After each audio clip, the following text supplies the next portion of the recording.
Mesdames, Messieurs, bonsoir, chers citoyens et citoyennes de Montréal-Nord. Bonsoir et bienvenue à la séance du Conseil d'arrondissement de Montréal-Nord à distance, encore une fois, et sans public, et notre dernier conseil d'arrondissement avant les vacances. Alors, avant de débuter, tel qu'il est d'usage lors des séances, nous allons prendre un moment de recueillement.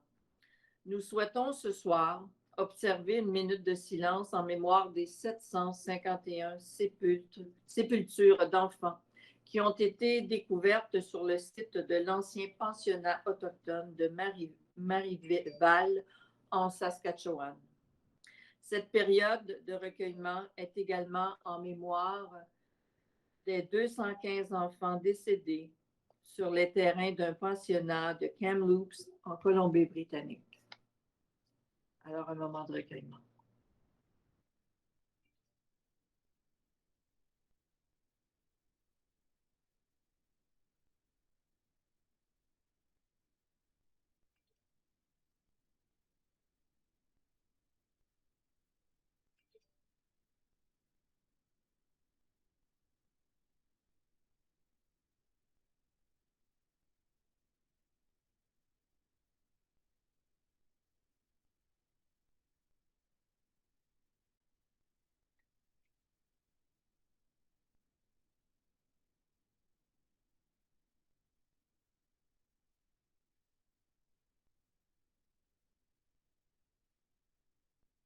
Alors, merci.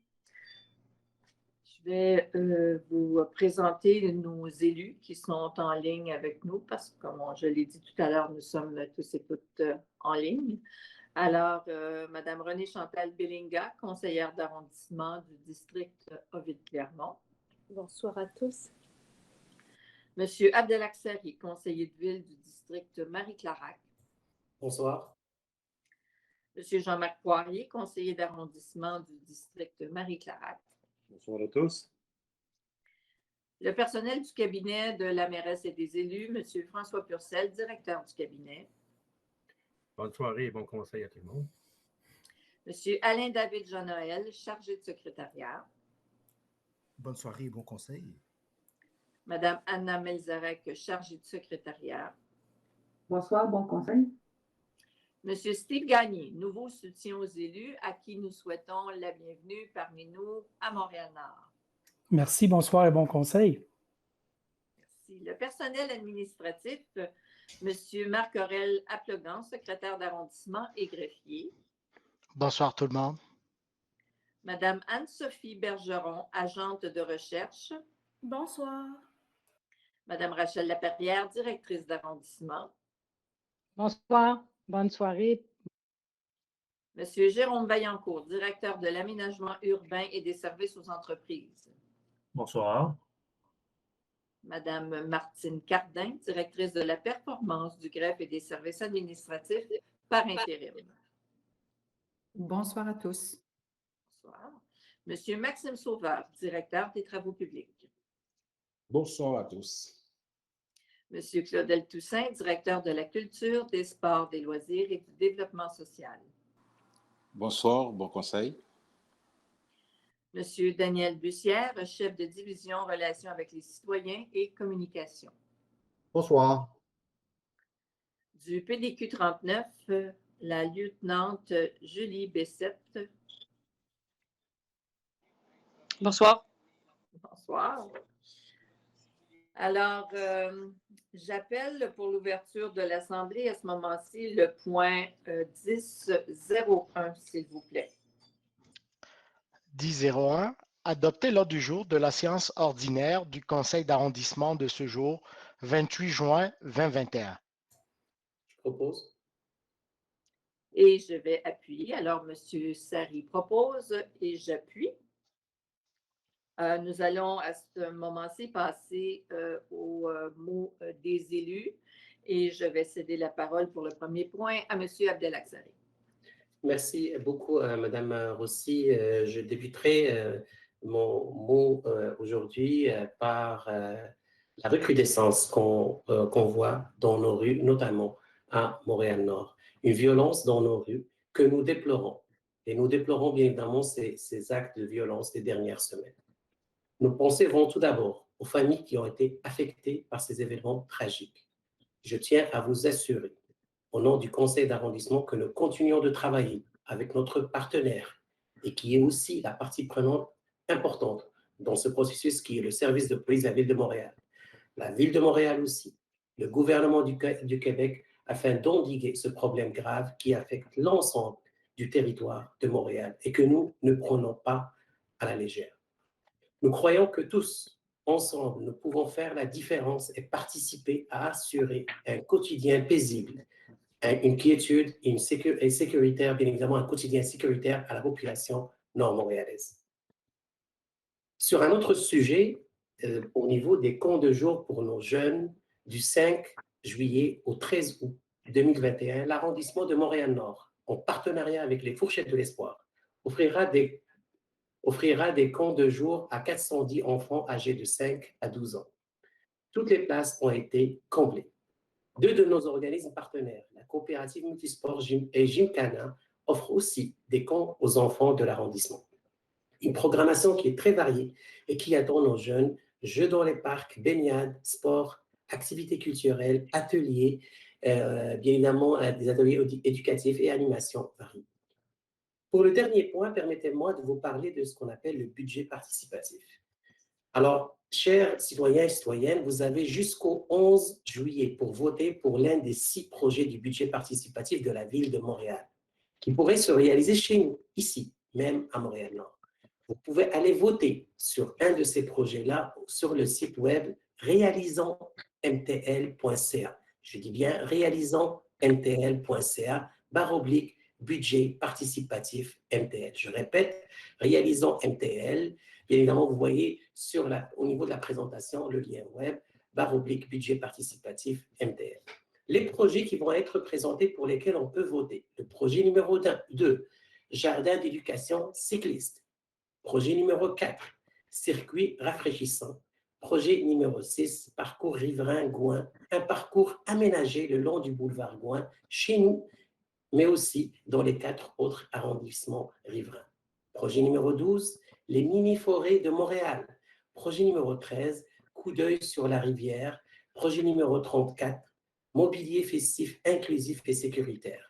Alors, voilà, ça c'est la liste des 6 projets dont je vous ai parlé et qu'on peut aller voter afin de les voir se réaliser sur notre territoire de Montréal-Nord. Merci, Madame la mairesse.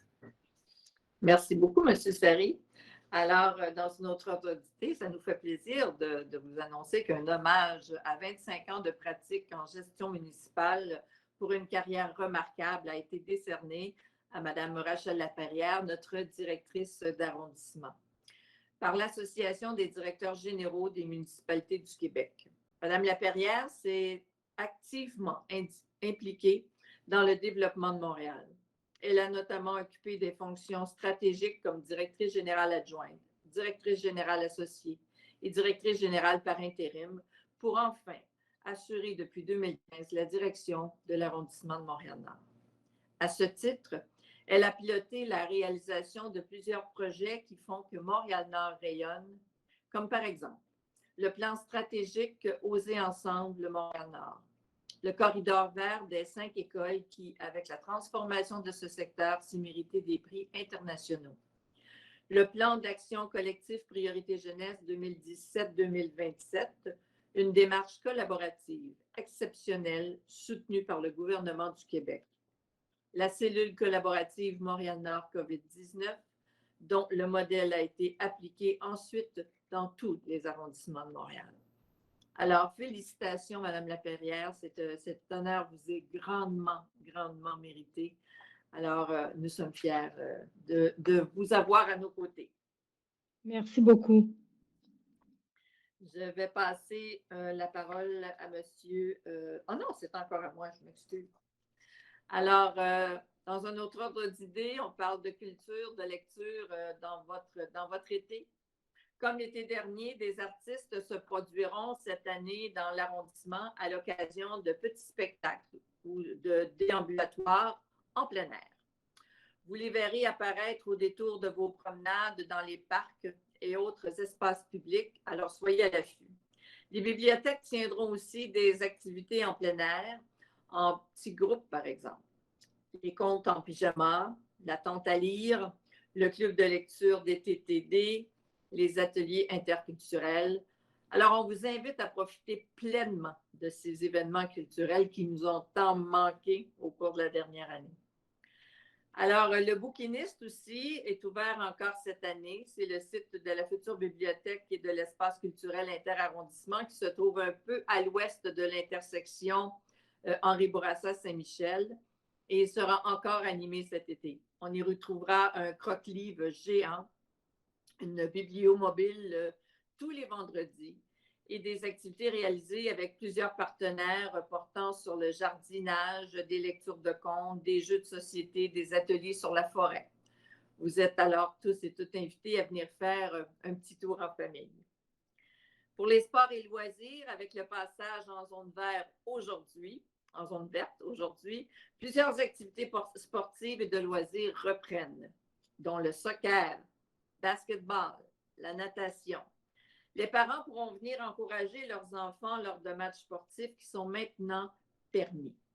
Des activités dans les parcs seront aussi organisées afin de divertir nos jeunes cet été.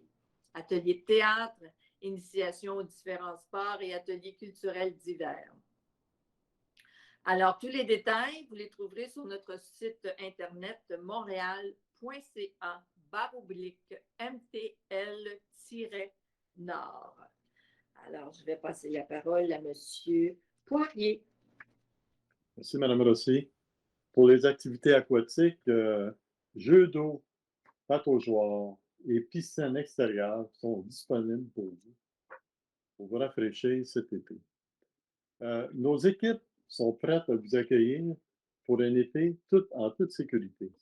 La programmation complète des activités sportives et de loisirs ainsi que les horaires des activités aquatiques se trouvent sur notre site web montréal.ca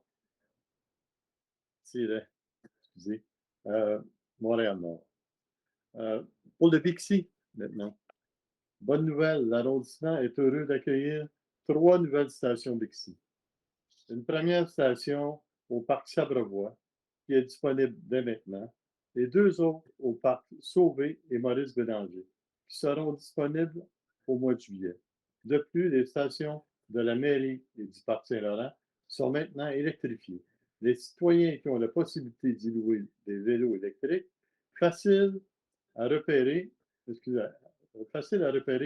grâce à leur couleur bleue éclatante. Merci, Mme Rossi. Merci, M. Poirier. Alors, après la Fête nationale du Québec, où nous vous avons proposé le spectacle, le très beau spectacle d'ailleurs de Ludovic Bourgeois, nous vous proposons pour la Fête du Canada celui de Jelly Tapa. Descendante d'une lignée illustre de griots maliens, la chanteuse Jelly Tapa anime la scène avec un répertoire inspiré des ambiances sahéliennes, du blues et de l'électro.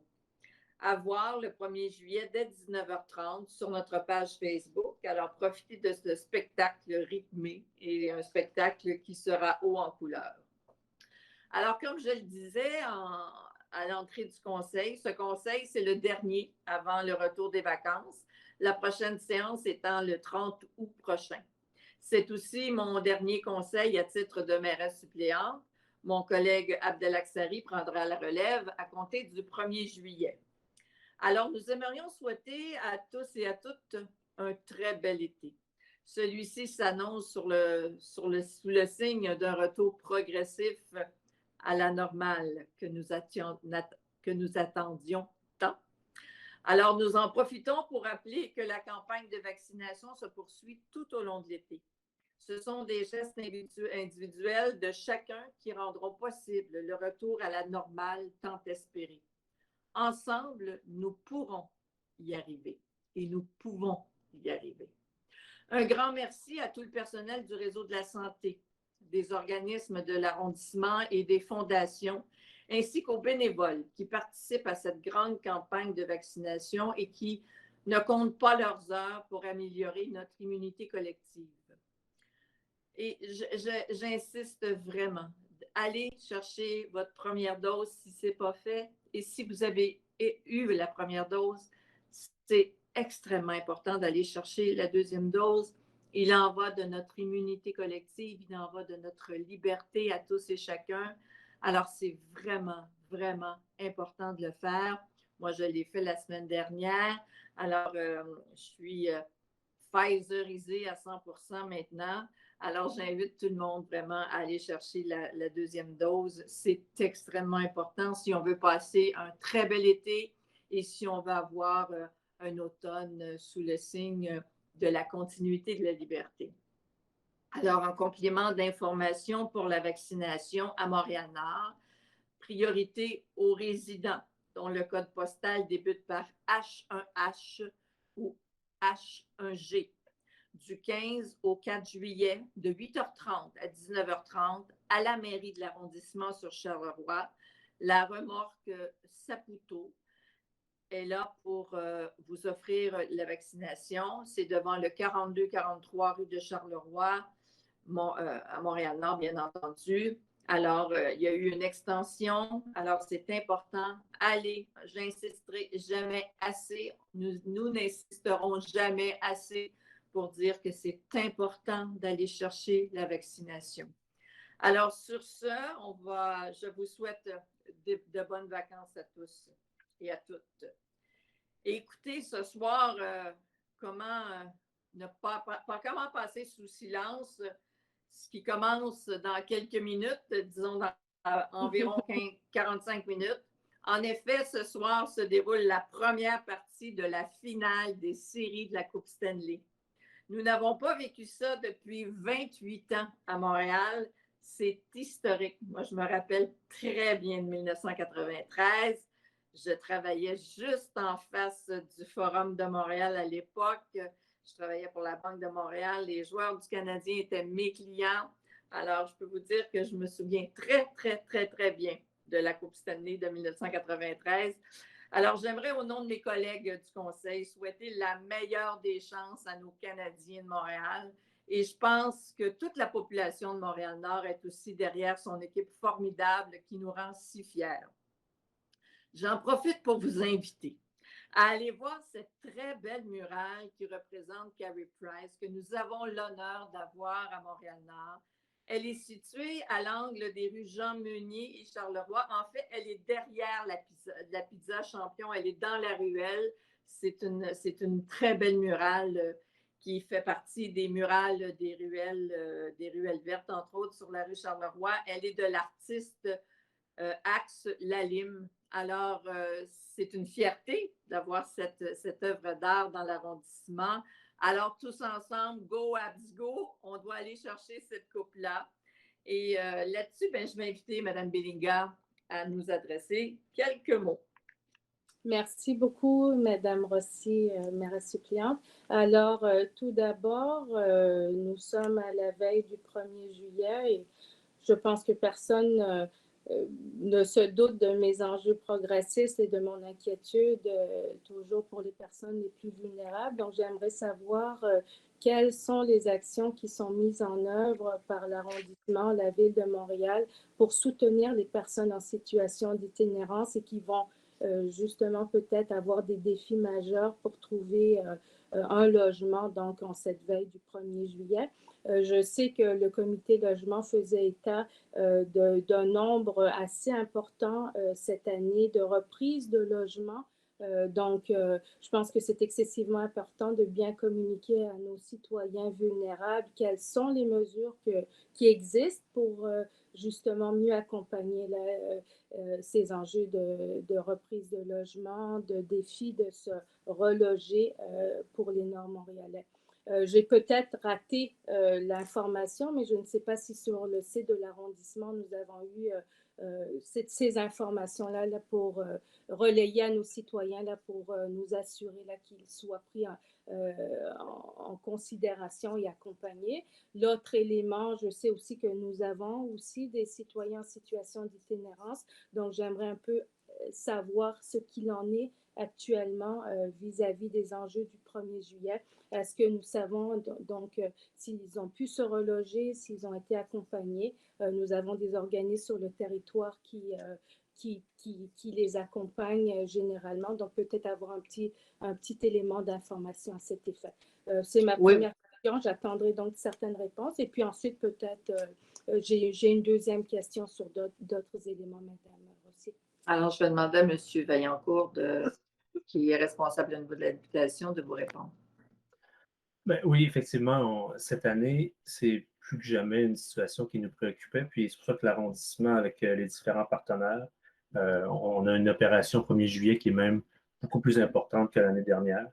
On est d'ailleurs un des seuls arrondissements avec Côte-des-Neiges probablement à avoir une opération de vigie sur le terrain parce qu'actuellement, ce qu'on sait des données pour le 1er juillet, c'est qu'on est environ à 33 ménages. Ils ont toujours accès à une aide directe, c'est-à-dire que lorsqu'ils ont une difficulté à se reloger, c'est l'OMH qui prend en charge. On a 33 ménages qui ont été pris en charge depuis que la discussion se fait parce que c'est la. Il ne faut pas se le cacher, c'est l'habitation à la ville-centre qui gère ce dossier-là. Nous, on ne gère pas le dossier concrètement pour les relocalisations, sauf que pour l'arrondissement, ce qui est important, c'est avec les partenaires, c'est d'être sur le terrain et d'être présent pour aller chercher ces gens-là, ces ménages-là, qui n'auraient pas vu l'information passer de Cotaquil 3.1. Fait qu'on va les aider à Cotaquil 3.1. Mais on a aussi Econor qui est là aussi pour discuter avec eux, pour les encombrants, pour s'assurer, bon, s'il y a des difficultés à se libérer de certains meubles. Le comité logement est avec là aussi. Il y a 3 personnes qui étaient avec nous cette journée-là. Nous, on a une équipe de l'arrondissement d'employés qui est dégagée pour le 1er juillet pour être là. Même la SPVM nous fournit des cadets. Woodstock va être là aussi. Puis, nous, on a notre agente de liaison et d'intervention sociale qui est là aussi pour les cas plus difficiles. Donc, on va être environ 15 à 20 personnes sur le terrain à patrouiller l'ensemble du quartier. Donc, c'est beaucoup plus que l'an dernier. Puis, c'est sûr que on va être vigilant. Puis ce qu'on a fait à chaque fois, c'est qu'on les accompagnait main dans la main pour s'assurer qu'il y a une réponse. Puis le service d'habitation nous accompagne, le central, je ne l'ai pas nommé, mais ils sont là aussi pour être directement, si on a besoin d'eux, ils vont être en ligne directe avec nous pour qu'on puisse aider les gens à se relocaliser. Madame Rossi, est-ce qu'il est possible de faire une communication peut-être sur notre page Facebook? Je voulais savoir avec les communications au niveau des ressources. Je sais que la Ville-Centre a fait une communication à cet effet-là. Est-ce qu'on peut peut-être relayer certaines informations là, qui pourraient rejoindre un plus grand public ou c'est déjà fait? Je ne l'ai peut-être pas vu passer. Monsieur Bussière. Je peux assurer Mme Belinga que c'est effectivement sur notre site Web. Ces informations ont aussi été transmises à l'ensemble des citoyens et citoyennes de Montréal-Nord par divers canaux, notamment à 45 000 exemplaires sur la couverture arrière de l'Infonord, du dernier Infonord qui a été distribué porte à porte. Dans les 2 dernières infolettes, dans la page 7, notre chronique de la page 7 du métro Montréal-Nord, on a déjà eu des publications Facebook, on en a d'autres prévues cette semaine, ainsi que sur nos stèles dynamiques qui sont à 14 endroits sur le territoire de l'arrondissement.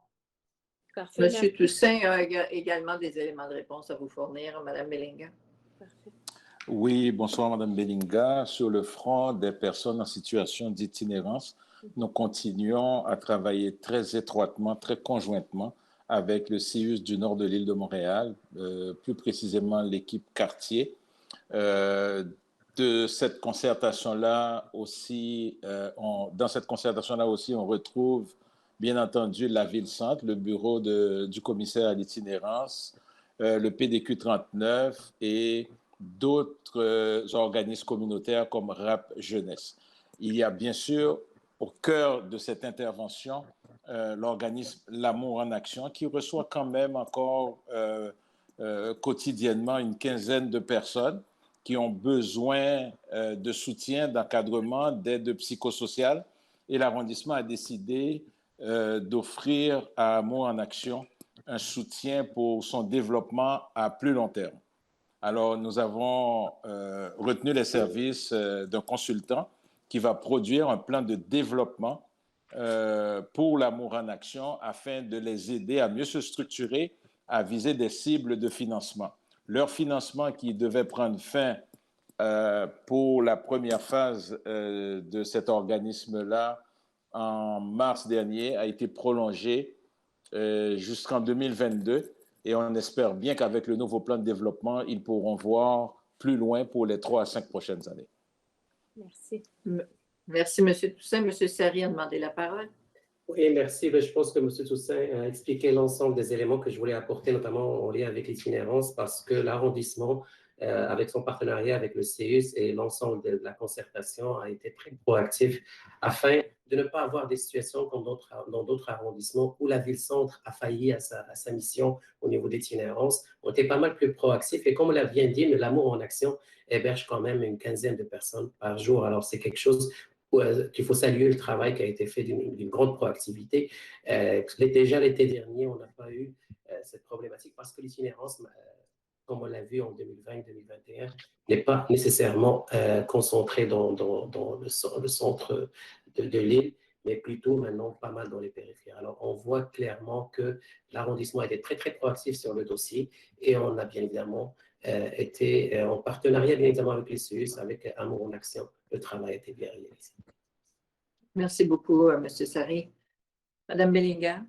Oui, alors merci Madame la maire suppléante. Donc, Madame Rossi, je voulais juste peut-être m'adresser en remplacement de l'inspecteur Lavallée à Madame Bessette, savoir un peu quelles sont, voilà, quelle est la situation par rapport aux enjeux d'insécurité, autant dans l'ouest que dans le nord-est de Montréal-Nord et voilà comment vous voyez les enjeux là pour cet été-là. Est-ce que les familles voilà, vont pouvoir avoir un été plus clément ou voilà, donc avoir un certain nombre d'informations. Et en lien avec ce dossier-là, j'aurais une autre question aussi, Madame Rossi, qui est plus dans les décisions que nous prenons au point 20.04. Donc, je poserai ma question ensuite, si vous me le permettez. Madame Bessette. Oui, bonjour.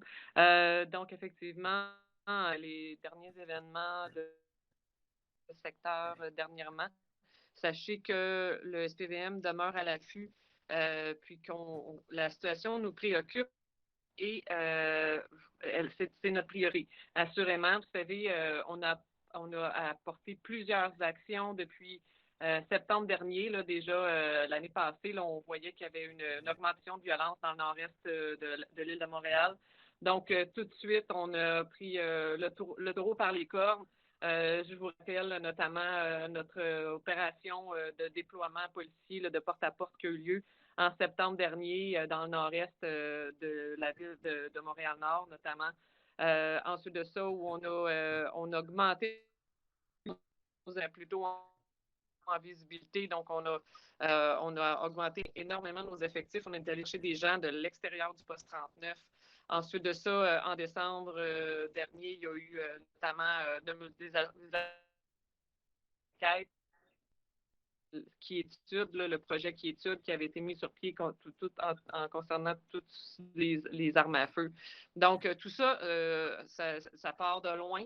On a innové, on a apporté des choses, on a emmené des idées, on a eu des enquêtes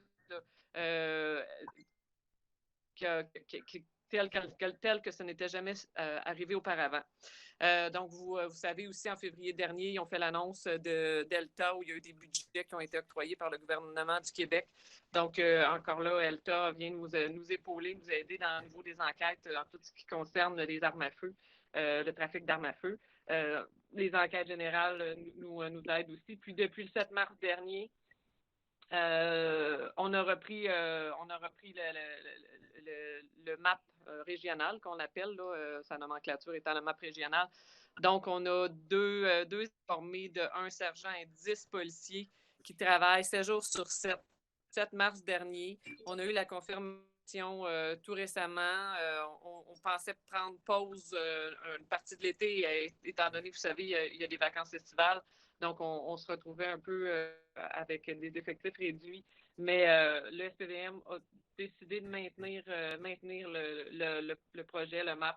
Donc, on travaille en collaboration avec les enquêtes constamment. Il continue à avoir des arrestations, il continue à avoir des perquisitions.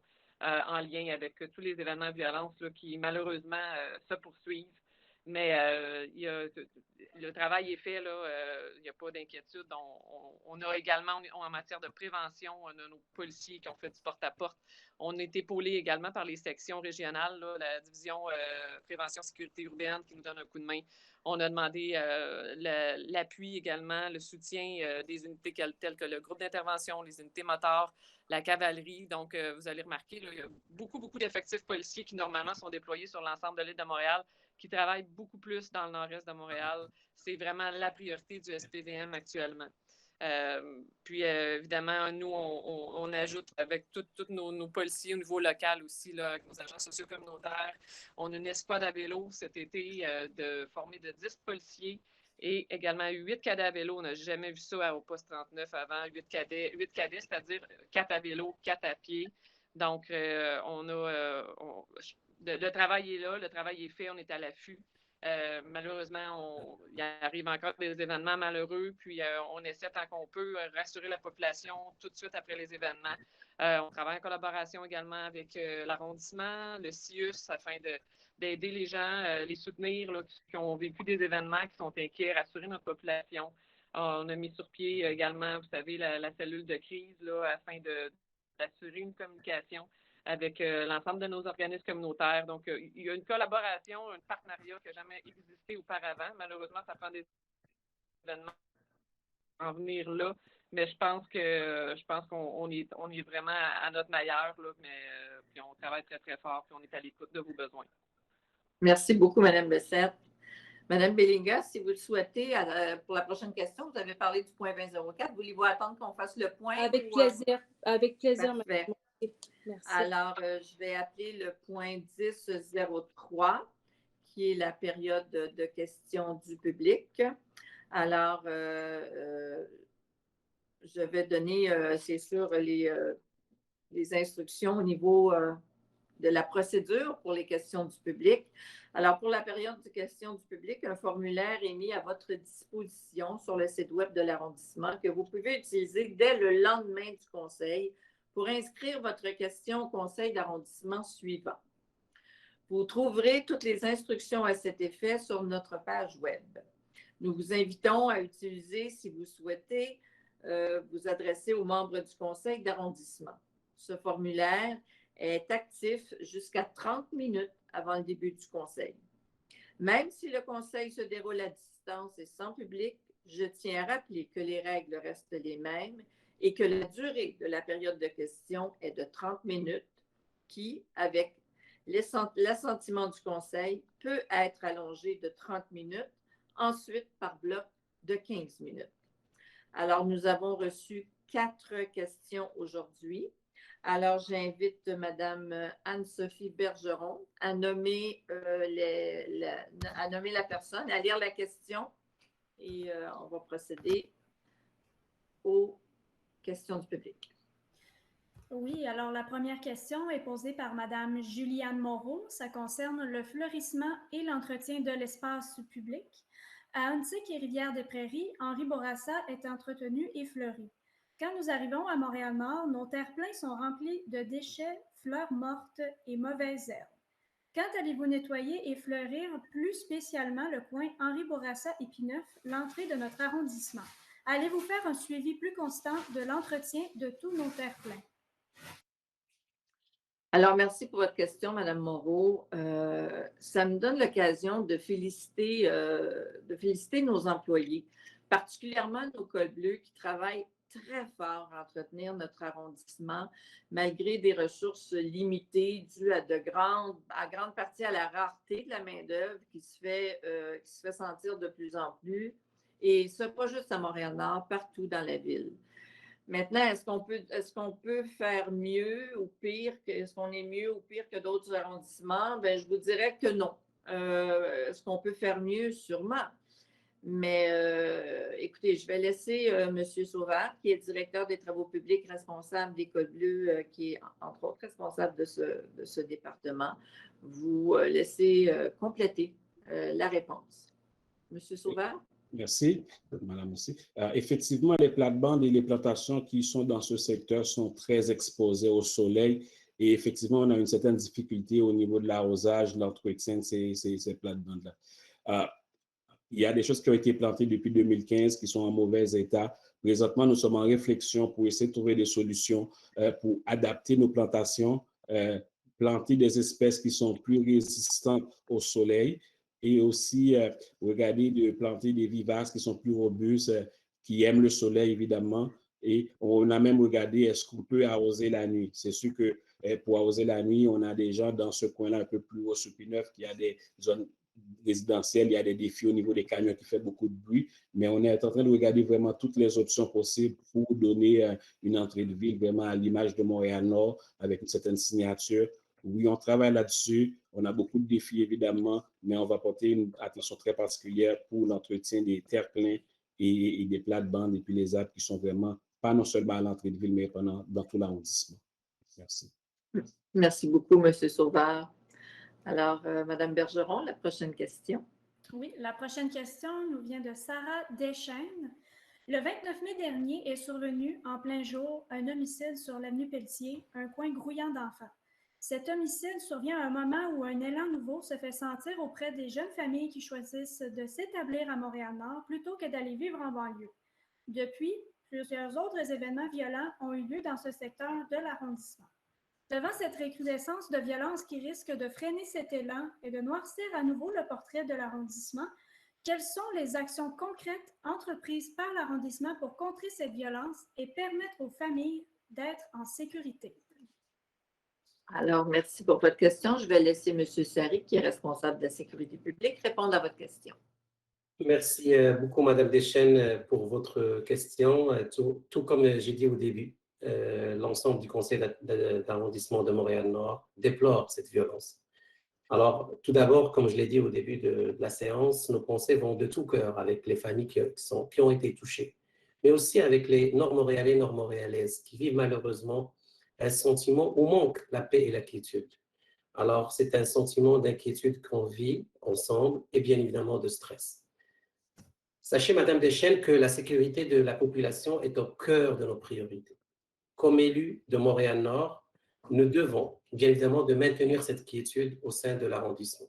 Alors, ce qu'on veut, bien évidemment, c'est d'avoir des représentations et une pression qui a été soutenue et constante auprès de divers paliers du gouvernement. Premièrement, la ville-centre, le bureau de la ministre de Mme Chantal Rouleau, qui est responsable de la métropole, et bien sûr, le service de police de la ville de Montréal, avec qui on travaille d'une manière très étroite, via le poste de quartier 39 et via, bien évidemment, la ville-centre. Et tout à l'heure, Mme Bessette a parlé, bien évidemment, de plusieurs éléments, plusieurs actions, et je vais citer quelques-uns, puis je vais laisser par la suite Mme Bessette répondre à la question. Juste vous dire que depuis septembre dernier, il y a eu un déploiement et une augmentation des effectifs sur le terrain. Il y a eu une augmentation des effectifs afin de répondre aux appels des citoyens et d'avoir des effectifs stables sur le terrain. Il y a eu un travail qui a été fait auprès des enquêtes afin de voir et de comprendre, bien évidemment, la source même de cette violence. Et qu'il faut rappeler, et c'est très important, que c'est une violence qui est à la fois subie et menée par des jeunes. Alors, nous travaillons pour avoir aussi plus de ressources pour des enquêtes, plus de policiers dans nos rues, plus de ressources communautaires, dont des travailleurs de rue, et plus de ressources pour empêcher surtout le trafic d'armes à feu. Alors, comme je l'ai dit tout à l'heure, c'est une violence qui est malheureusement commise et subie par les jeunes, et ça nous amène à parler du travail qui se fait par l'arrondissement en matière de prévention de la délinquance chez les jeunes, de soutien à leur insertion sociale, ou encore de travail collaboratif avec nos partenaires dans ce domaine-là. Il faut aussi saluer le travail qui se fait dans ce sens-là, et ça c'est très important parce qu'il est beaucoup plus en amont. Alors, je vais demander à Mme Bessette du poste de quartier 39 de compléter ces deux éléments si je les ai oubliés, et bien évidemment à M. Toussaint s'il y a des éléments par rapport à la prévention de la violence auprès des jeunes. Merci, M. Sari. Mme Bessette? Oui.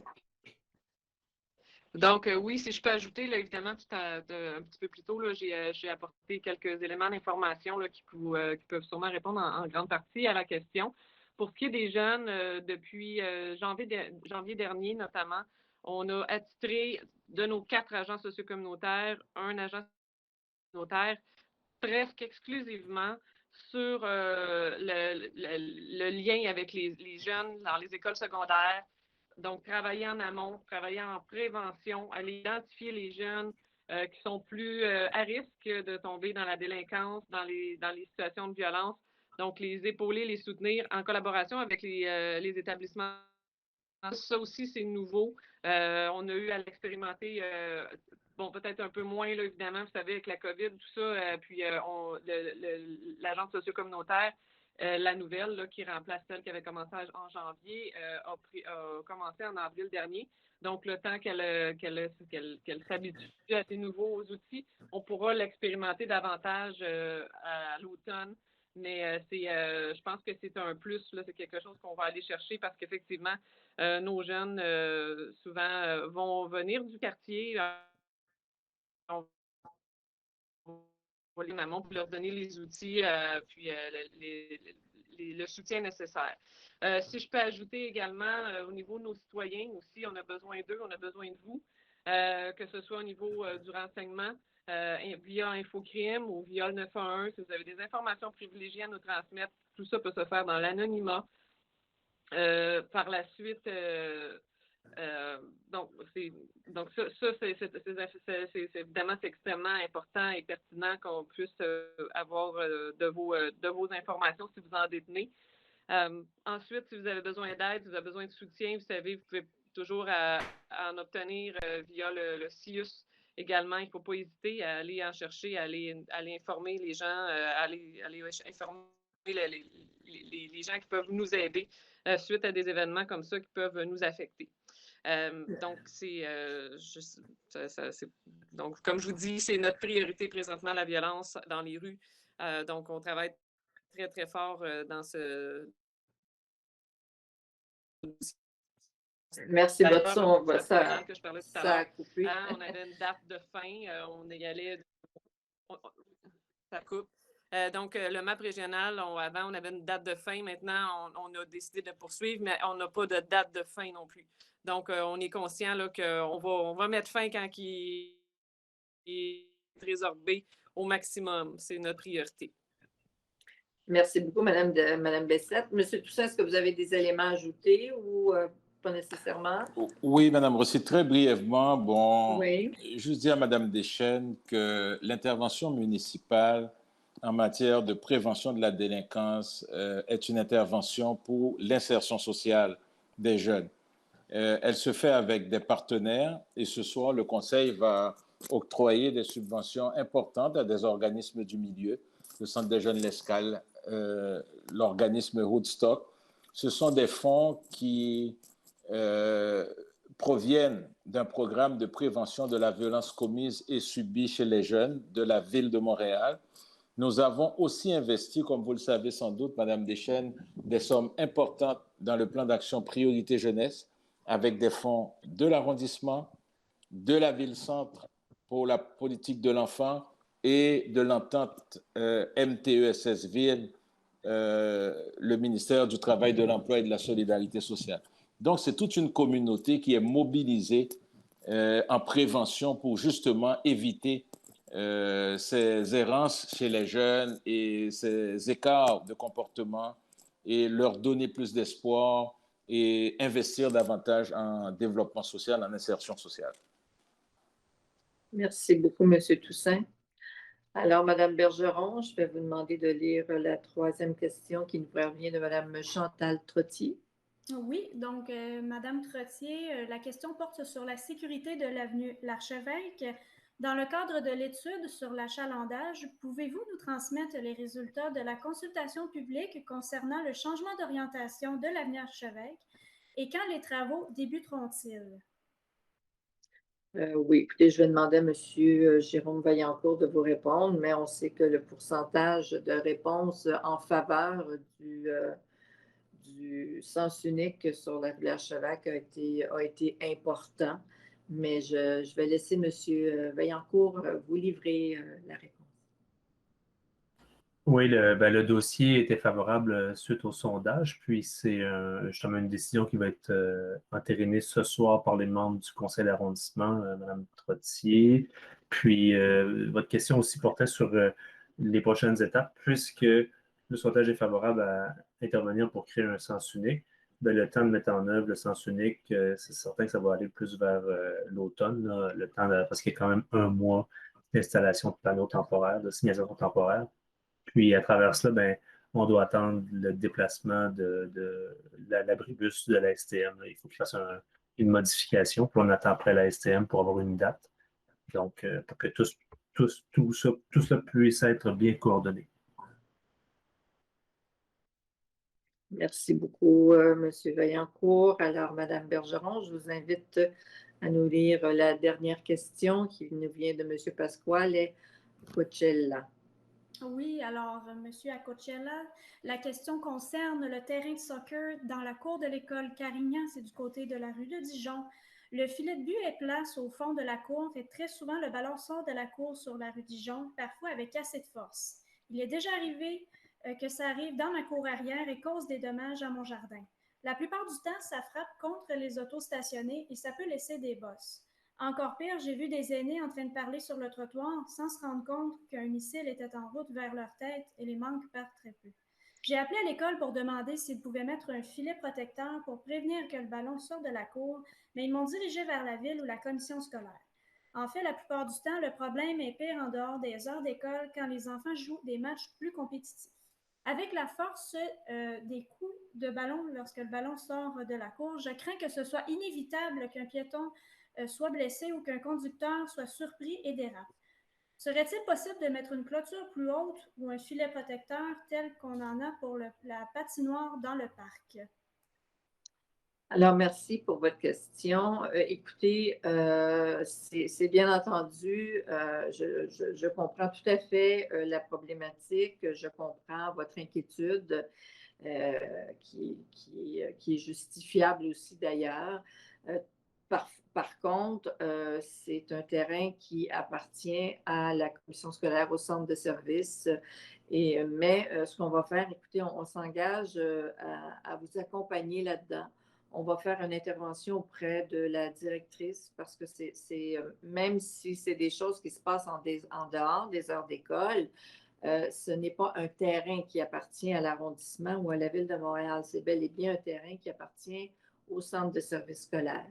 Alors, étant donné que nous comprenons votre inquiétude et nous comprenons aussi qu'il y a une problématique pour les gens, pour les piétons qui circulent sur la rue, on va faire une intervention, on s'engage à écrire à la directrice de l'établissement et on va mettre en copie conforme le directeur de réseau et le directeur adjoint, général adjoint de la commission scolaire, voir qu'est-ce qui est possible de faire. Toutefois, je dois vous aviser qu'à l'heure où on se parle, les centres de service sont fermés jusqu'à la mi-août, entre le 15 et le 20 août. Alors, mais soyez assurés qu'on va faire une intervention, mais c'est certain que dans les prochaines semaines, il n'y aura pas de correction là, pour le mois de juillet parce que tout le monde, les écoles sont fermées et les gens des services scolaires sont partis en vacances. Mais soyez assurés qu'on va vous accompagner là-dedans et on va faire notre possible pour que ensemble, tous ensemble, on trouve une solution et qu'on mette un terme à la problématique. Alors, ceci met fin à la période de questions du public. Alors, je vais appeler le point 10.04, s'il vous plaît. 10.04. Adopter le procès-verbal de la séance extraordinaire du Conseil d'arrondissement du 25 mai 2021 et le procès-verbal de la séance ordinaire du Conseil d'arrondissement du 7 juin 2021. Propose. J'appuie. Alors, le point est proposé par M. Abdelaksari, appuyé par Mme Renée Chantal Bellinga. J'appelle le point 10.05, s'il vous plaît.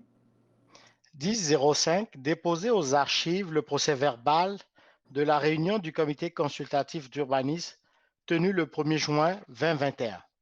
Et on va y aller avec le 10.06, s'il vous plaît.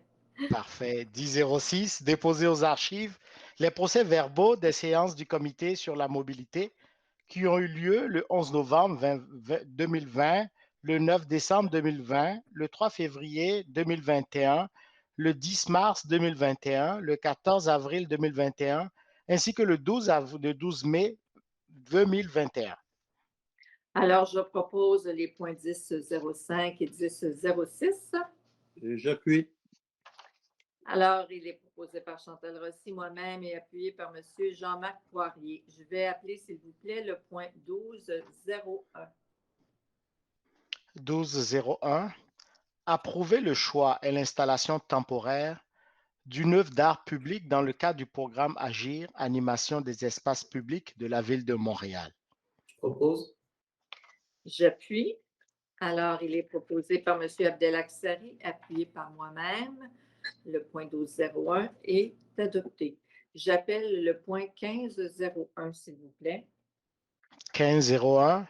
Déposer une motion à la Ville de Montréal en appui à la réalisation du projet de centre sportif et récréatif à l'arrondissement de Montréal-Nord.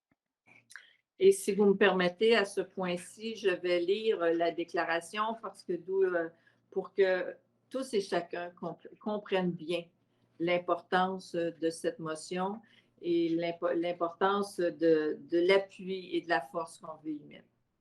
Alors, considérant que l'arrondissement de Montréal-Nord compte une population de près de 85 000 habitants, dont 30 % est âgé de moins de 29 ans et 25 % de 55 ans et plus.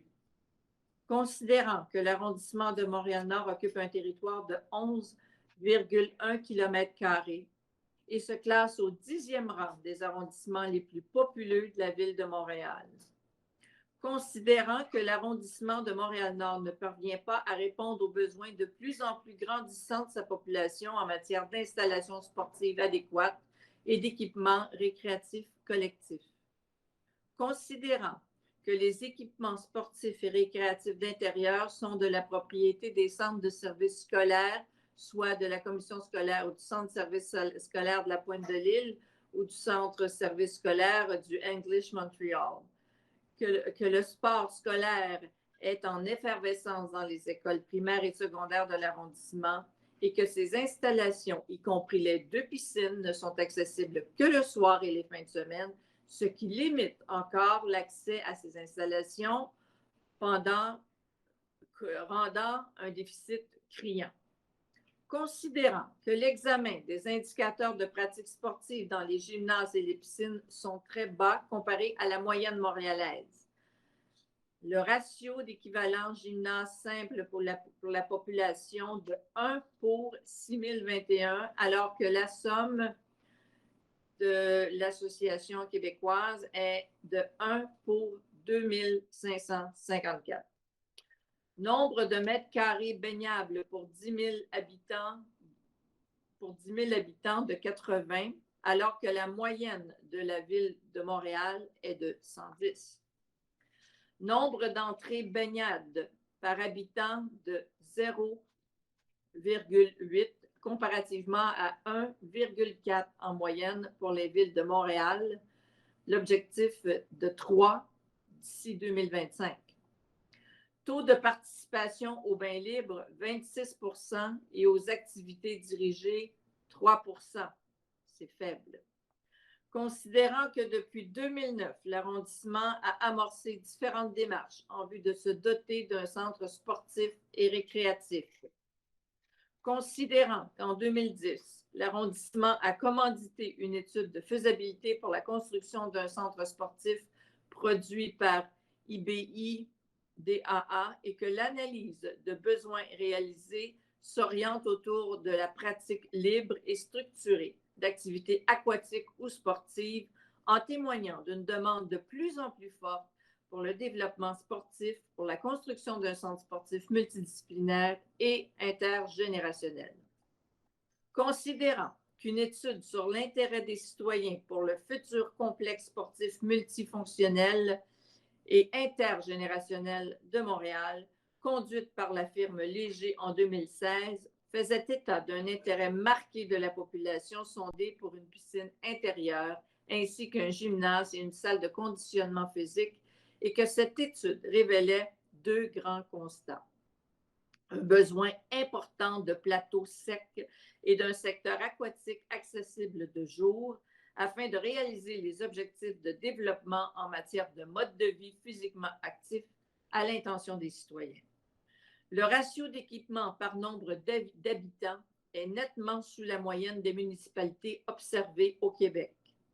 L'arrondissement de Montréal-Nord utilise des installations sportives, piscines, gymnases appartenant aux commissions scolaires, au centre scolaire, communément appelé maintenant, le soir et les fins de semaine. Ces dernières sont très sollicitées. Considérant qu'en 2021, l'arrondissement a confié un mandat au groupe conseil BC2 dans le but de produire une étude préalable à un programme fonctionnel et technique communément appelé un PFT pour le futur centre sportif et récréatif et qu'un rapport présentant les besoins en espace, les composantes d'une belle installation, les usages, l'évaluation des coûts de réalisation et d'exploitation a été déposé à l'arrondissement.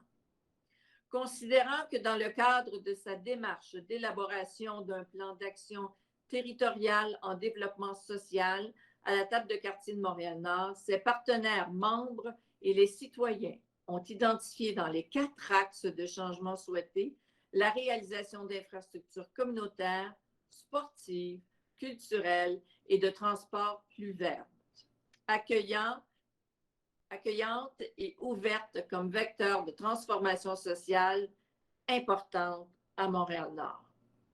Considérant que ce projet de réalisation du centre sportif et récréatif de l'arrondissement de Montréal-Nord s'inscrit parfaitement dans les orientations et balises du programme fédéral Bâtiment communautaire, vert et inclusif. Alors, il est proposé par moi-même et appuyé par M. Jean-Marc Poirier et résolu que l'arrondissement de Montréal-Nord demande formellement au Conseil municipal de Montréal de recommander le projet de centre sportif et récréatif de Montréal-Nord comme projet prioritaire à déposer dans le cadre du programme fédéral de bâtiments communautaires verts et inclusifs. Alors, je pense que le point est adopté. Madame Rossi, tout ce qu'on peut faire, c'est vous appuyer. Merci. Je pense que tous les considérants prouvent que Montréal-Nord a grandement besoin de cette installation et qu'on l'attend depuis longtemps. Nos citoyens le méritent. Nos citoyens méritent mieux de ce qu'ils ont actuellement. Alors, c'est un point vraiment important et on souhaite grandement que la Ville-Centre va comprendre ce que tout le monde comprend et faire de ce centre sportif une priorité. Et vous avez mon appui, Madame Rossi. Ça me fait grandement plaisir, Madame Bellinga. Sachez aussi, Madame Rossi, que c'est un travail qu'on doit faire pour d'autres générations parce que, comme vous l'avez bien mentionné dans vos attendus, une grande portion de la population nord-montréalaise est constituée de jeunes, mais pas seulement pour ces jeunes-là, mais c'est aussi pour les moins jeunes. Alors, on doit les garder toujours actifs. Le sport est un véhicule, bien évidemment, de santé, bien évidemment, et de bien-être. Voilà. Merci infiniment, M. Sarri. Alors, je vais appeler le point 2001, s'il vous plaît. 2001, adjugé à GBI Expert Conseil Inc. pour un montant de 85 311,45 $, taxes incluses, un contrat pour des services professionnels en ingénierie pour la déconstruction et la décontamination du site de la fondeuse à neige situé au 10 600 avenue Bellevoie, autoriser une dépense de 12 796,72 $, taxes incluses, pour les contingences d'honoraires professionnels et autoriser une dépense de 20 695,50 $, taxes incluses, pour les incidences et les frais de laboratoire pour une dépense totale de 118 803,67 $. Je propose. J'appuie. Alors, le point était proposé par M. Jean-Marc Poirier et appuyé par Mme Renée-Chantal Bellinga. J'appelle maintenant le point 2002, s'il vous plaît. 2002, approuver l'entente générale de partenariat entre l'arrondissement de Montréal-Nord et la Corporation de développement économique communautaire, la CEDEC, de Montréal-Nord pour une période de 3 ans, 2022, 2023 et 2024, avec une option de renouvellement annuel pour les années 2025 et 2026, selon les termes, conditions et autres clauses stipulées au dit protocole d'entente, et autoriser le directeur de l'aménagement urbain et des services aux entreprises à signer la dite entente. Je propose. J'appuie. Alors, le point proposé par M. Jean-Marc Poirier, appuyé par Mme Renée-Chantal Bellinga. J'appelle le point 2003, s'il vous plaît. Ah non, on vient de le faire, hein? Je m'excuse. On va aller au 2004. On vient de faire le 2002. C'est 02, hein? Oui, D'accord. bon. Alors, j'appelle le point 2003. Parfait. C'est correct. OK. 2003, accorder une contribution financière de 1 282 500 $ sur une période de 3 ans, 2022, 2023 et 2024, soit 427 500 $ par année à la Corporation de développement économique communautaire, la CEDEC de Montréal-Nord, pour le financement de sa mission, avec une option de renouvellement annuel pour les années 2025 et 2026, et approuver le projet de convention à intervenir. Je propose. J'appuie. Alors, il est proposé par M. Jean-Marc Poirier et appuyé par Mme Renée-Chantal Bellinga. J'appelle le point 2004, s'il vous plaît. 2004, accorder une contribution financière totalisant la somme de 105 740 $ pour l'année 2021 et 122 395 $ pour l'année 2022 au Centre des jeunes L'Escale et événements Woodstock dans le cadre du programme de la Ville de Montréal de prévention de la violence commise et subie chez les jeunes 2021 et approuver les projets de convention à intervenir. Je vais demander le 20.05 également, s'il vous plaît. Parfait. 2005, accorder une contribution financière de 35 000 $ pour l'année 2021 pour soutenir l'acquisition d'un immeuble pour la Maison des Jeunes L'Ouverture et approuver le projet de convention à intervenir. Je propose. Et j'appuie. Alors, il est proposé par M. Abdelaksari et appuyé par moi-même. Les points 2004 et 2005 sont adoptés. Si je ne m'abuse, Mme Bellinga, vous aviez une question à ce point-ci. Je déclare d'abord intérêt pour le 2004 et bien sûr, j'appuie cette vision autour du travail de milieu qui est accordé au Centre des jeunes d'Escale et également à Woodstock. J'ai néanmoins une préoccupation parce que deux organismes quand même importants qui soutiennent les jeunes marginalisés, donc Café Jeunesse Multiculturelle et Évolu Jeune, ne figurent pas dans ce travail de milieu. Donc, ma question, c'est est-ce qu'à travers Priorité Jeunesse, d'autres projets vont venir soutenir un peu la mission et les orientations de ces organisations-là? Ce qui me préoccupe plus spécifiquement au niveau du Café Jeunesse Multiculturelle, c'est le soutien qui est accordé aux jeunes femmes en situation de marginalisation, donc pour le travail de milieu. Donc, voilà, est-ce qu'il y a d'autres solutions là, qui vont être apportées visant ces organisations-là qui travaillent vraiment directement avec les jeunes marginalisés? Dans la mouture initiale, on avait quand même des montants qui étaient accordés à ces organisations-là. À cette étape-ci, je pense qu'il y a quand même une décision qui est prise dans une autre orientation. Donc, c'était peut-être avoir des précisions par rapport à ces organisations. Tout d'abord, ça a été fait par un comité. La première section a été faite première partie a été faite par un comité externe qui venait de la Ville de Montréal, qui s'est penché sur les points et ces organismes-là qui ont sorti avec des notes plus importantes. Mais je vais laisser à M. Toussaint l'explication complète de tout ça. Oui, effectivement, les 2 montants qui sont octroyés par le Conseil ce soir résultent d'un appel de projet où ces 2 organismes-là ont présenté des projets qui ont été évalués à la satisfaction d'un comité de sélection indépendant. Par la suite, avec Évolu Jeune et Café Jeunesse, on a entrepris des pourparlers, des échanges, parce que les fonds qui sont octroyés, c'est pour une période de 18 mois. Donc, nos canaux de communication restent ouverts avec Évolu Jeune et j'espère aussi Café Jeunesse pour disposer des sommes restantes et quitte à les inviter à redéposer de nouveaux projets. Ça vous va?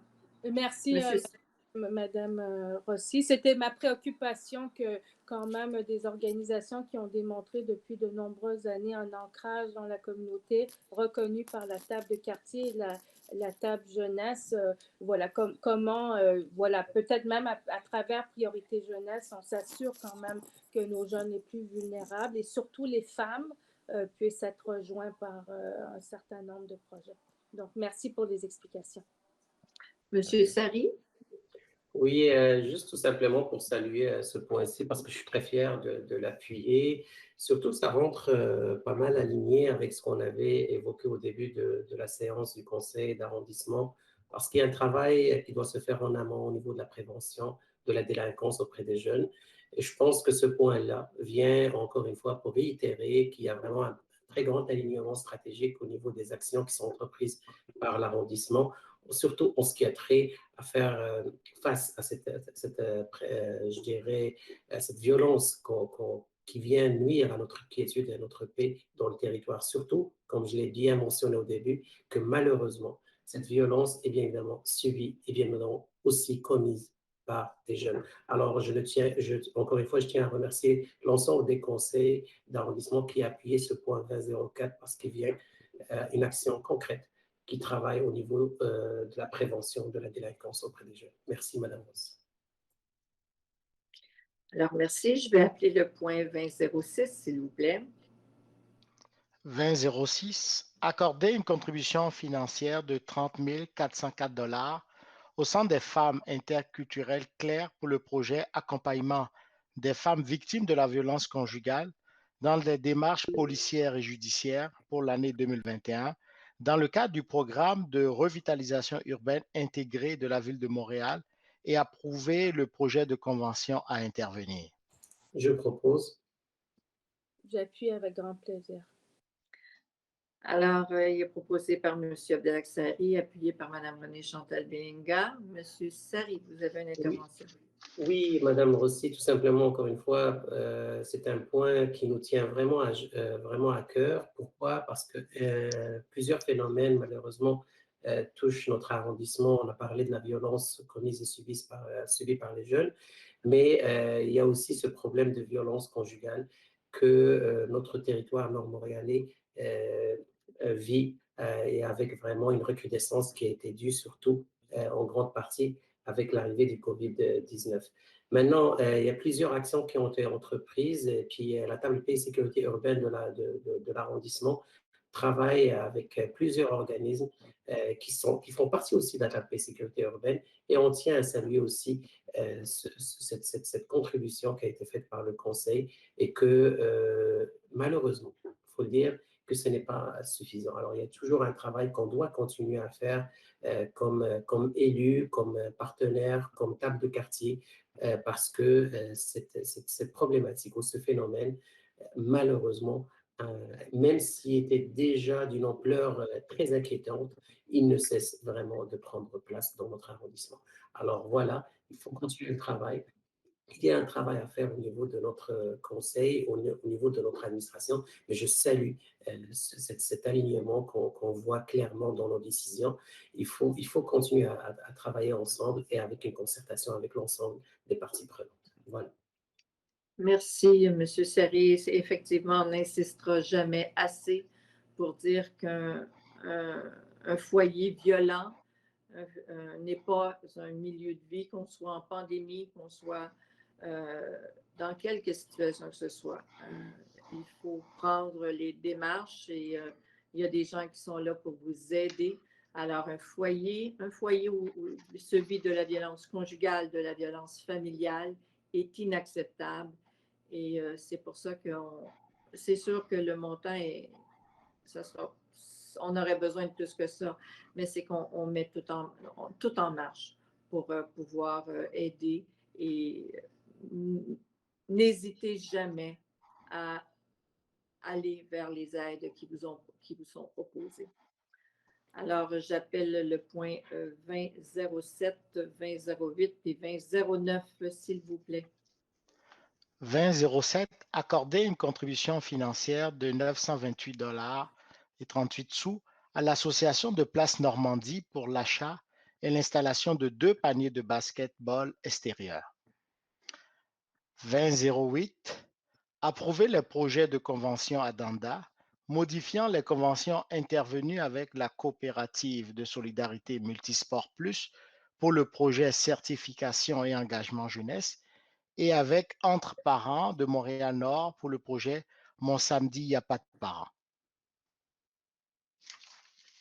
2009, approuver le projet de convention Adanda modifiant les conventions intervenues avec la Fondation de la Visite pour le projet Prendre un enfant par la main pour l'emmener vers demain et Entre Parents de Montréal-Nord pour le projet Accès 0 à 5 ans. Alors, ça me fait plaisir de proposer les points 2007 à 2009. Et j'appuie. Alors, proposé par moi-même, Chantal Rossi, appuyé par M. Abdelaksari. Est-ce que vous avez une intervention, M. Sari, ou c'est une vieille main? C'est une vieille main, désolé. Il n'y a pas de problème. Alors, j'appelle les points 2010 et 2011, s'il vous plaît. 2010, approuver le projet de convention Adanda modifiant les conventions intervenues avec nos jeunes à cœur pour le projet Équipe civile junior de Montréal-Nord pour le basketball, football, flag football, Entre Parents de Montréal-Nord pour le projet Comprendre mon ado et la table de concertation jeunesse de Montréal-Nord pour la coordination de la concertation. 20.11, octroyer un contrat de service d'un montant de 34 165,77 $ au Club de natation de Montréal-Nord en vue de la gestion d'une programmation à la piscine Henri Bourassa pour la saison estivale 2021. Je propose. J'appuie. Alors, proposé par M. Abdelaksari, appuyé par moi-même, les points 2010 et 2011 sont acceptés. On passe maintenant au point 30, qui sont les points en administration et finances. J'appelle les points 30.01 et 30.02, s'il vous plaît. 30.01, approuver et déposer les rapports mensuels au 31 mai 2021. 30.02, approuver et déposer les rapports sur l'exercice du pouvoir délégué au 31 mai 2021. Je propose. Je propose, j'appuie. Un instant. Alors, proposé par M. Jean-Marc Poirier et appuyé par M. Non, c'est l'inverse, hein? C'est M. Sari qui a proposé, M. Poirier qui a secondé. Alors, les points 30.01 et 30.02 sont acceptés. J'appelle les points 30.03 et 30.04, s'il vous plaît.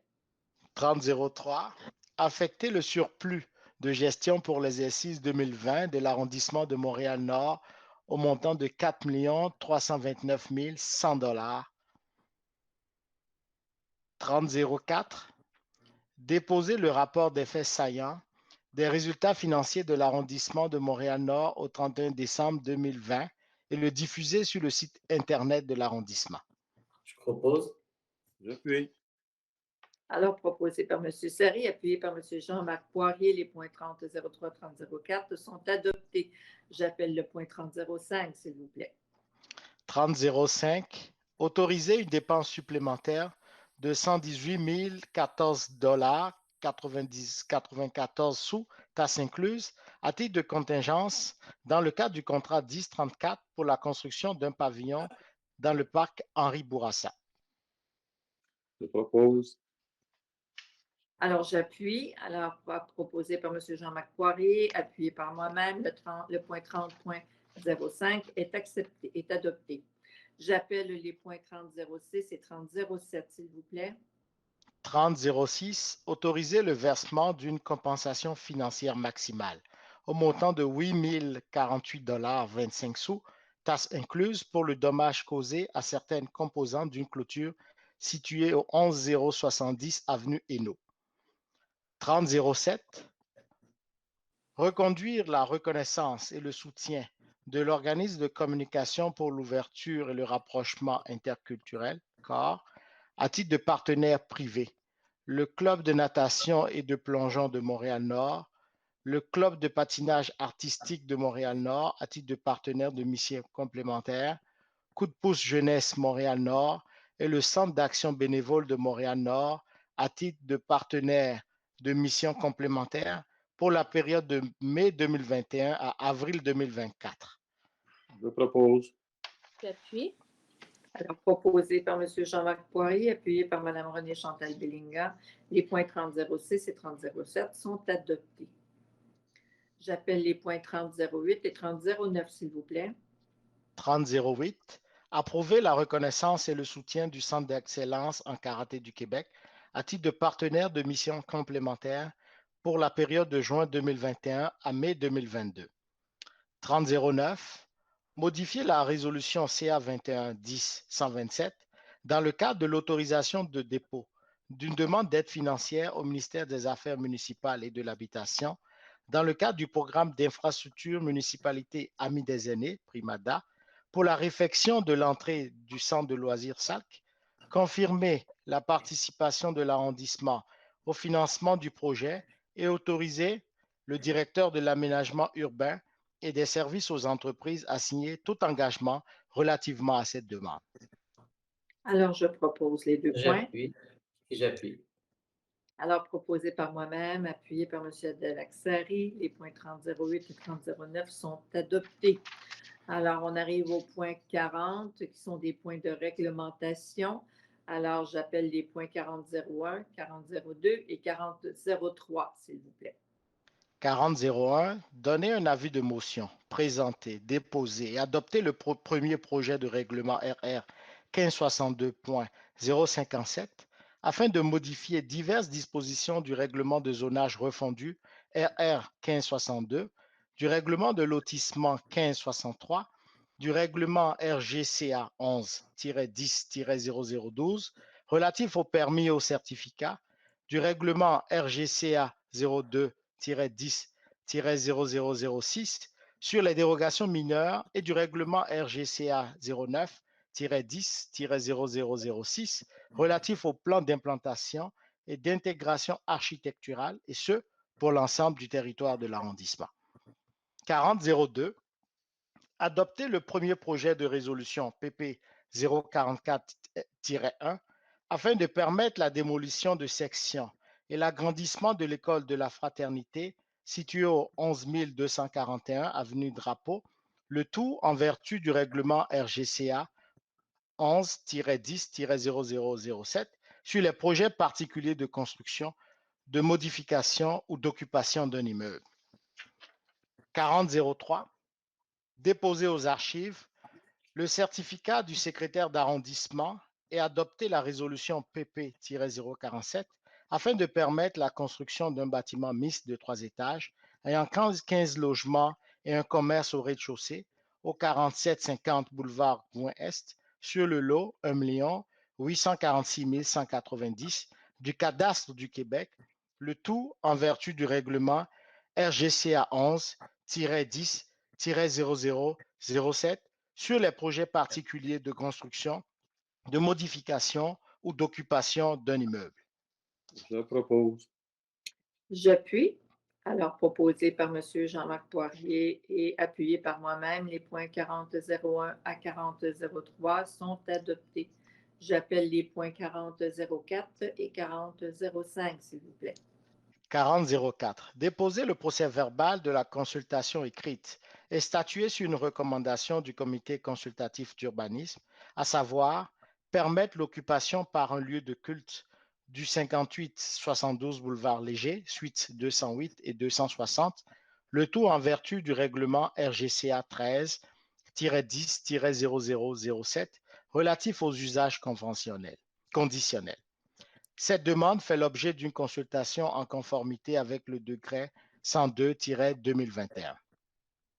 4005. Statuer sur une recommandation du comité consultatif d'urbanisme, à savoir permettre la démolition du bâtiment unifamilial existant et la construction d'un bâtiment trifamilial isolé de 2 étages situé au 11 871 avenue Drapeau sur les lots 1 845 997 et 2 210 160 du cadastre du Québec, le tout en vertu du règlement RGCA 09-10-0006 relatif au plan d'implantation et d'intégration architecturale. Je propose. J'appuie. Alors, proposé par M. Abdelaksari, appuyé par M. Jean-Marc Poirier, les points 40.04 et 40.05 sont adoptés. J'appelle les points 40.06 et 40.07, s'il vous plaît. 40.06. Statuer sur une recommandation du comité consultatif d'urbanisme, à savoir permettre la démolition du bâtiment existant et la construction d'un bâtiment mixte de 3 étages ayant 15 logements, un commerce au rez-de-chaussée et un garage de stationnement souterrain au 4750 boulevard Gouin-Est sur le lot 1 846 190 du cadastre du Québec, le tout en vertu du règlement RGCA 09-10-0006 relatif au plan d'implantation et d'intégration architecturale. 4007. Statuer sur une recommandation du comité sur la mobilité qui a siégé le 16 juin 2021 en vertu du règlement 1570 sur la circulation routière. Je propose. J'appuie. Alors, les points 40, proposés par M. Poirier et appuyés par moi-même, les points 40.06 et 40.07 sont adoptés. On doit préciser que le 40.07, c'est celui qui avait été, c'est le point qui avait fait état d'une question lors de la question du public. Alors, c'est le point qui détermine que la rue L'Archevêque, à compter de l'automne, sera maintenant sens unique. Alors, j'appelle le point 5101, s'il vous plaît. 5101. Nommer M. Abdelaksari à titre de maire suppléant pour la période du 1er juillet 2021 jusqu'à l'assermentation des nouveaux membres du conseil d'arrondissement. Je propose. Et j'appuie. J'en Alors, profite. proposé par... Allez-y. Oui. Bon, j'en profite pour remercier Mme Rossi pour son bon travail pendant son temps de mairesse suppléante. Ben, moi aussi, je joins ma voix à la vôtre, M. Poirier, et je remercie le travail qui a été acharné par Mme Chantal Rossi à titre de mairesse suppléante. Une période qui n'était pas toujours facile, mais disons que vous l'avez soulevé avec brio. Alors, merci pour ce travail, puis la barre est haute, comme on dit. Je ne suis pas inquiète. Alors, le point 5101 est adopté. Alors, on va passer au point des événements, des activités culturelles et de loisirs. Alors, les activités culturelles en présentiel, 2 expositions sont en cours actuellement à la Maison culturelle et à la bibliothèque Henri Bourassa. Alors, comme on parlait plus tôt, il va y avoir des spectacles spontanés dans les parcs, des activités, des biblios dans les parcs aussi, les temps à lire, les contes, les jeudis interculturels. En virtuel, les ateliers pour adultes, le Qigong, l'espace parent, navigation Internet, vieillir en bonne santé mentale, histoire de l'intelligence artificielle et améliorer son équilibre. Également des ateliers pour les jeunes, club de lecture d'été, modélise ta maison en 3D, espace F, personnages en 3D. Vous retrouviez bien sûr tous les détails à culturemn.com.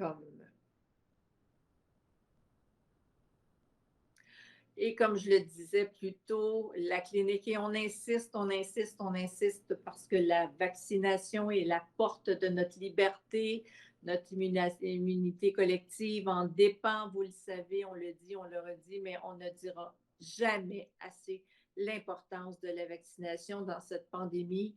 Alors, du 15 juin au 4 juillet, de 8h30 à 19h30, devant la mairie de l'arrondissement, au 42-43 de Charleroi, vous avez la roulotte, la remorque de Saputo qui vous offre la vaccination sans rendez-vous.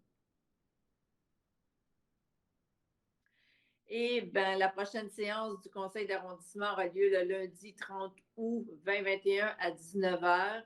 Il nous reste qu'à vous souhaiter un bon et un bel été. Profitez-en, profitez du beau temps, reposez-vous. Amusez-vous parce que je pense que si on va se faire vacciner, comme on le dit, on va réussir à s'amuser, à être un petit peu plus libre et profiter de ces beaux moments. Alors, Madame Melinga? Je voulais juste me joindre à vous, Madame Rossi, pour souhaiter un très bel été à l'ensemble des citoyens nord-montréalais, à vous, collègues, également aux membres de l'administration, à tous les fonctionnaires là, qui vont, j'espère, prendre une petite pause après cette année excessivement exigeante. Donc, les remercier pour tout le travail accompli. Toujours dans le même ordre d'idée où on parlait des enjeux de violence conjugale, je souhaite redire le numéro de téléphone lorsqu'on vit des défis dans une relation, lorsque une amie, une collègue vit des enjeux. Donc, le numéro, c'est le 1-800-363-9010, 24 heures sur 7. Donc, n'hésitez pas à appeler. C'est une période des fois exigeante. Les enjeux de santé mentale, le confinement a eu des impacts sur tous. Donc, n'hésitez pas si vous avez des questions par rapport à vous-même ou par rapport à un membre de votre entourage. Et puis, bon été aussi, donc, à tous. Bon été à vous aussi. Merci de le rappeler. Monsieur Sari, un petit mot? Oui, alors tout simplement souhaiter à toutes et à tous un bon été, un été qu'on souhaite tous avec un retour à la normale. Et bien évidemment, on a connu depuis le mois de mars 2020 des activités beaucoup, je dirais moins dans la normalité. Alors, je remercie l'ensemble des fonctionnaires, l'ensemble des administrateurs qui ont travaillé, soit, je dirais, jour et soir et nuit même parfois, afin de répondre à cette pandémie. Ils étaient très, très présents et présentes. Il y en a qui n'ont pas pris de vacances, puis il y en a qui n'ont pas pu vraiment passer du temps avec leurs proches. Alors, on leur souhaite maintenant que ce soit possible. On souhaite à toutes et à tous qu'on soit toutes vaccinées et qu'on revienne à une certaine normalité le plus tôt possible. Alors, permettez-moi encore une fois de vous souhaiter à l'ensemble du conseil d'arrondissement, Monsieur Poirier, à vous-même, Madame Belinga et Madame Rossi. Et bien évidemment, ne pas oublier notre mairesse et sa princesse, un bon été. Alors, à vous et à vos proches, bon été et amusez-vous bien. Monsieur Poirier. Ça va être simple, comme toujours. Bon été à tout le monde. Amusez-vous bien. Reposez-vous bien. Revenez-nous en forme au mois d'août. Merci. Alors, sur ce, également, je veux souhaiter, comme je le disais, un bon et un bel été, effectivement, et remercier l'ensemble des employés, l'ensemble des fonctionnaires, mais je dirais beaucoup ceux qui sont restés, par exemple, nos cols bleus, il y a plusieurs personnes, nos travailleurs qui sont restés, qui ont dû faire face à la musique, qui ne pouvaient pas avoir de télétravail. Parce que leurs fonctions ne permettaient pas le télétravail. Alors, ils étaient au front pour nous, pour vous, pour offrir un service de qualité le mieux qu'on pouvait dans une situation d'urgence, dans des services d'urgence comme on les vivait, comme on les vit encore pour l'instant.